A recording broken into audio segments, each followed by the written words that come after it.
Hello students, welcome our channel M K tutorials. आज आपण discovering English ई-डे grade 2 part 2 मधील chapter number 8 the monkey chief and the demon ह्याचा आज आपण कन्सेप्ट कनेक्शन पाहणार आहोत. चला तर मग यांना सुरुवात करूया. आजचा कन्सेप्ट कनेक्शन कशावर आहे तर position words. A position word tell us about the position of a person, animal, place or thing.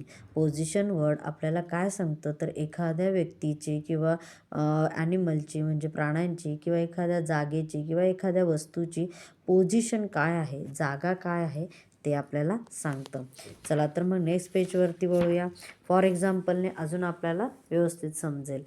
The toy is in the box. Toy कुठं आहे तर त्या बॉक्सच्या आत आहे. Next, the children are sitting under the tree.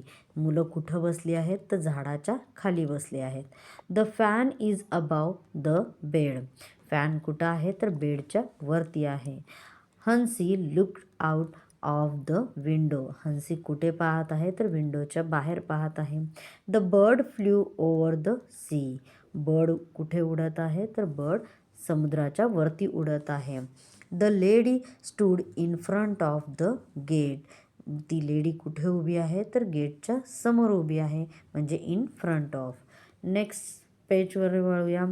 The telephone is on the table. Telephone टेबलवरती आहे.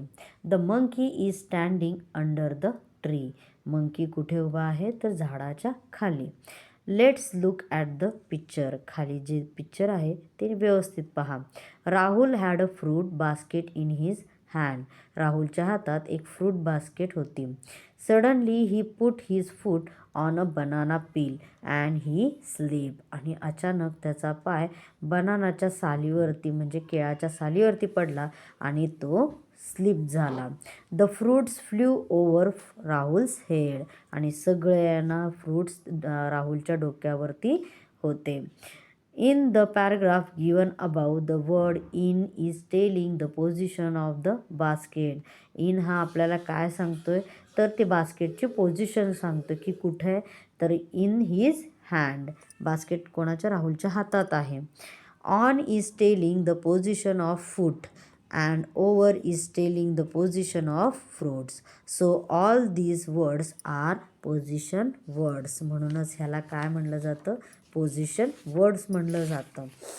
म्हणजे आपल्याला कुठे पोझिशन कुठले वर्ड्स कळाले ह्याच्यामध्ये तर in, under, above, out, over, front, on, under हे सगळे काय आहेत तर पोझिशन वस्तूची किंवा पर्सनची किंवा ॲनिमलची किंवा एखाद्या थिंगची आपल्याला पोझिशन सांगत असतं.